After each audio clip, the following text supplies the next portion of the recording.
నమస్తే welcome to special focus. జమిలి ఎన్నికలు ఇప్పుడు మరోసారి దేశవ్యాప్తంగా దీనిపైనే పెద్ద చర్చ మొదలైంది. కేంద్ర కేబినెట్ జమిలి ఎన్నికలపై సంచలన నిర్ణయం తీసుకుంది. వన్ నేషన్ వన్ ఎలక్షన్ పై మాజీ రాష్ట్రపతి కోవింద్ కమిటీ ఇచ్చిన నివేదికకు మోదీ కేబినెట్ గ్రీన్ సిగ్నల్ ఇచ్చింది. దీంతో దేశ రాజకీయాల్లో జమిలి ఎన్నికలపై దుమారం రేగింది.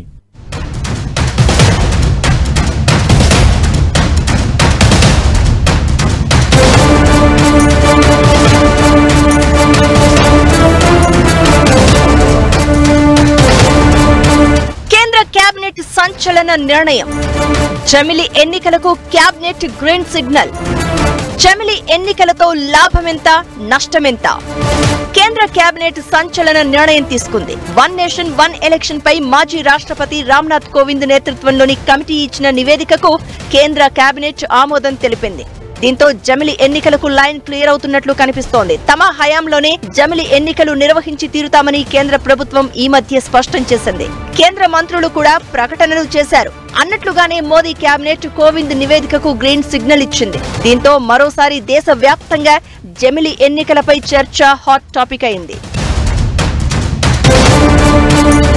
దేశంలో లోక్సభతో పాటు రాష్ట్రాల అసెంబ్లీ ఎన్నికలను కూడా ఒకేసారి నిర్వహించడాన్ని జమిలి ఎన్నికలని అంటారు. 10 ఏళ్ల క్రితం కేంద్రంలో ఎన్డీఏ కూటమి అధికారంలోకి వచ్చినప్పటి నుంచి జమిలి ఎన్నికల ప్రస్తావన తెస్తూనే ఉంది. గత 2 పర్యాయాలు సంపూర్ణ మెజారిటీతో కేంద్రంలో ప్రభుత్వాన్ని ఏర్పాటు చేసింది మోదీ నేతృత్వంలోని బీజేపీ. ఈసారి మాత్రం అలయన్స్ భాగస్వాముల మద్దతుపై ఆధారపడి సర్కారుని ఏర్పాటు చేశారు. అయినప్పటికీ జమిలి ఎన్నికలపై ఎంత మాత్రం వెనక్కి తగ్గకపోవడం విశేషం. గత నెలలో ఆగస్టు 15న ఎర్రకోట నుంచి కూడా ప్రధాని మోదీ జమిలి ఎన్నికల ఆవశ్యకతపై స్పష్టంగా చెప్పారు. దేశంలో ఎన్నికల నిర్వహణ అనేది నిరంతర ప్రక్రియగా మారింది. దేశంలో ప్రతి ఏటా ఎక్కడో ఒక చోట ఎన్నికలు నిర్వహిస్తూనే ఉంటారు. ఇలా ఎన్నికల ప్రక్రియ నిరంతరం జరగడం వల్ల దాని ప్రభావం దేశ అభివృద్ధి మీద పడుతోంది అన్న అభిప్రాయాలు ఉన్నాయి. దీన్ని అధిగమించడానికి జమిలి ఎన్నికల నిర్వహణ ఒక్కటే మార్గమని కేంద్రంలోని మోదీ ప్రభుత్వం భావిస్తోంది. జమిలి ఎన్నికల వల్ల ఎలక్షన్ల నిర్వహణ ఖర్చు గణనీయంగా తగ్గుతుంది. అలాగే పలు రాష్ట్రాల్లో నిరంతరం ఎన్నికలు జరుగుతూ ఉండడం వల్ల ఎలక్షన్ కోడ్ కారణంతో సంక్షేమ కార్యక్రమాలకు బ్రేక్ పడుతోంది. జమిలి వల్ల అలాంటి ఇబ్బందులు ఉండవు అనేది కేంద్రం భావన. ప్రధాని మోదీతో పాటు ఇతర బీజేపీ నేతలంతా జమిలి ఎన్నికల విషయంలో చాలా ఉత్సాహంగానే ఉన్నారు. ఇప్పుడు కేంద్ర కేబినెట్ కూడా జమిలి ఎన్నికలకు తన ఆమోదం తెలిపింది. మరిది ఆచరణలో ఎంతవరకు సాధ్యమనేది ఒక చిక్కు ప్రశ్న. అయితే ప్రజలు అంత చైతన్యయుతంగా ఓటు వేస్తారు, దీనికి దానికి తేడా చూపుతారు అనేది ఒక ఆర్గ్యుమెంట్. కానీ ఒక్కసారి రెండింటిని కలిపితే పార్లమెంట్ ఎన్నికల్లో ఉండే ఇష్యూస్, జాతీయ పరమైన అంశాల ప్రభావం పెరుగుతుంది. ఫలితంగా రాష్ట్ర ప్రభుత్వాలకు సంబంధించిన అంశాలు ప్రాధాన్యత కోల్పోతాయి.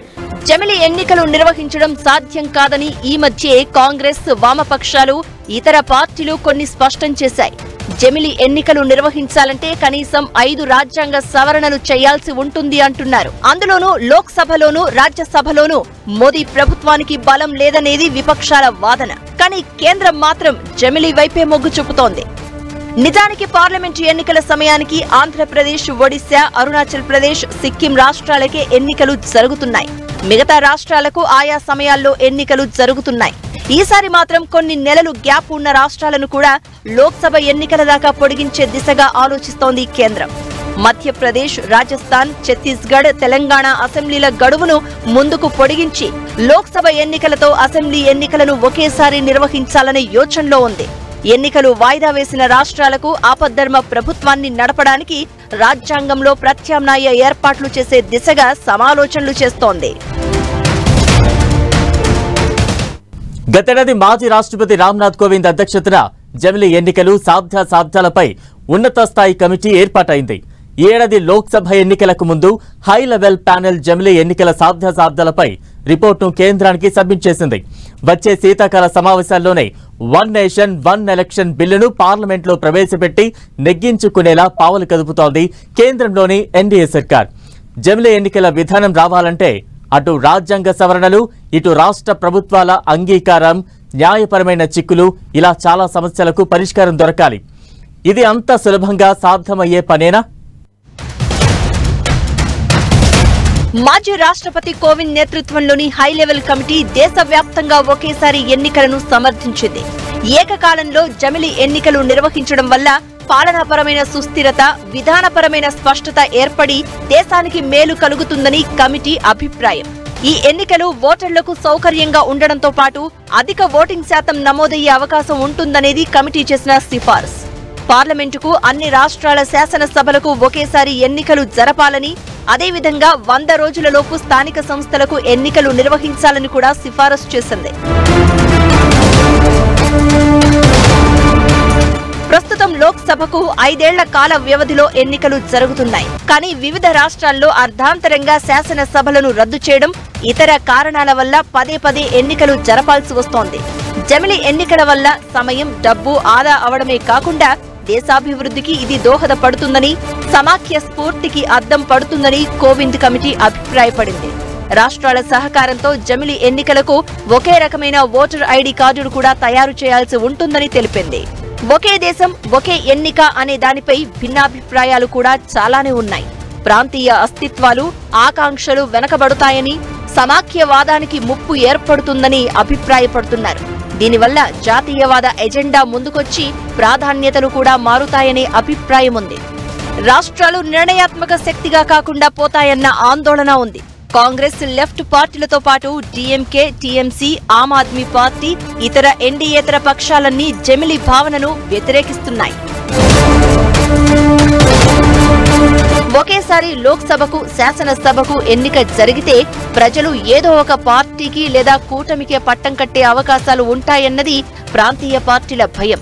వేర్వేరుగా జరిగితే ఒకే పార్టీని ఎన్నుకునే అవకాశం చాలా వరకు తగ్గిపోతుందన్నది గతంలో ఓ సర్వేలో తేలిన వాస్తవం.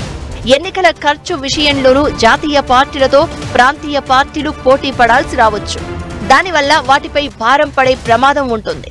ఇలాంటి కారణాల వల్ల ప్రాంతీయ పార్టీలు కలిసి వచ్చే అవకాశం తక్కువ అనే అభిప్రాయం ఉంది. సో దాదాపు 1-2 సంవత్సరాలు ఉంటుంది. అది బిల్లు కోసం, టైం కోసం. ఏమవుతుందో ఫ్యూచర్లో చెప్పలేం. ఏమాత్రమైనా బీజేపీకి రాబోయే ఎలక్షన్స్ డిసెంబర్లో మహారాష్ట్ర, బీహార్, జార్ఖండ్, హర్యానాలో కొద్దిగా రిజల్ట్స్ నార్మల్గా వచ్చి కొద్దిగా సక్సెస్ వస్తే ఇంకా బలం వస్తుంది, పాస్ అవుతుంది. ఒకప్పుడు మన దేశంలో జమిలి ఎన్నికలు జరిగాయి. 1951లో తొలిసారి సాధారణ ఎన్నికలు ఈ తరహాలోనే జరిగాయి. ఆ తర్వాత 1967 వరకు 3 దఫాలు ఇదే తరహాలో ఎన్నికలు జరిగినా 1970లో కాలపరిమితి ముగియకుండానే లోక్సభ రద్దు కావడంతో జమిలి ఎన్నికలకు బ్రేక్ పడింది. ప్రస్తుతం దేశంలో కేంద్ర ఎన్నికల సంఘం అన్ని రాష్ట్రాల్లో లోక్సభ, అసెంబ్లీ ఎన్నికలను నిర్వహిస్తోంది. రాష్ట్ర ఎన్నికల సంఘాలు మున్సిపాలిటీ, పంచాయతీ ఎన్నికలు నిర్వహిస్తూ ఉన్నాయి. అయితే జమిలి ఎన్నికలు నిర్వహించాలంటే వీటి నిబంధనల్లో కూడా మార్పులు చేయాల్సి ఉంటుంది. ప్రాంతీయ అంశాలు, జాతీయ అంశాలు ఇలా చాలా చిక్కుముడులే ఈ జమిలి చుట్టూ పెనవేసుకుని ఉన్నాయి. కొన్ని రాష్ట్రాల్లో అసెంబ్లీలను 5 ఏళ్లకు ముందే రద్దు చేయాల్సి ఉంటుంది. కొన్ని రాష్ట్రాల్లో అసెంబ్లీల గడువును 5 ఏళ్ల కంటే కొంతకాలం పొడిగించాల్సి ఉంటుంది. ఇది సాధ్యం కాదు కాబట్టి ఆపద్ధర్మ పాలన, రాష్ట్రపతి పాలన ఇలా ముందుకెళ్లాలి. వీటికి కూడా రాజ్యాంగపరమైన సవరణలు, రాష్ట్రపతి ఆమోదం తప్పనిసరి. అలాగే సగం రాష్ట్ర ప్రభుత్వాలు సైతం సై అనాల్సుంటుంది. మరి ప్రాంతీయ పార్టీలు అధికారంలో ఉన్న రాష్ట్రాల్లో ఇది ఎలా సాధ్యమవుతుందనేది పెద్ద ప్రశ్న. జమిలి ఎన్నికల ప్రక్రియకు అన్ని రాజకీయ పక్షాలను కేంద్రంలోని బీజేపీ ఏకతాటిపైకి తెచ్చి ఒప్పించగలుగుతుందా? బిల్లును ఉభయ సభల్లో పాస్ చేయించగలుగుతుందా అనేది పెద్ద సవాల్తో కూడుకున్నది. కోవింద్ కమిటీ దాదాపు 18 రాజ్యాంగ సవరణలను ఇందుకోసం సూచించింది. ఇవన్నీ పార్లమెంటులో పాస్ కావాల్సి ఉంటుంది. లోక్సభలో ఎన్డీఏకు ఉన్న బలం 61%, రాజ్యసభలో కేవలం 38% మాత్రమే. జమిలి బిల్లు పాస్ కావాలంటే పార్లమెంటు ఉభయ సభల్లో చెరో 67% మంది సభ్యులు ఆమోదముద్ర వేయాలి. ఇటు రాజ్యాంగపరమైన అడ్డంకులే కాకుండా న్యాయపరమైన చిక్కులను కూడా ఎదుర్కోవాల్సి ఉంటుంది. సాధారణ ఎన్నికలు జరిగే అన్ని పక్షాల అభిప్రాయాలు, రాజ్యాంగపరమైన, పాలనాపరమైన అంశాలను కూడా లోతుగా పరిశీలించాకే దీనిపై ముందుకెళ్లాలి అనేది విపక్షాల వాదన. మరి మోదీ ప్రభుత్వం ఈ జమిలి ఎన్నికల విధానంపై ఎలా ముందుకెళ్తుందో చూడాలి.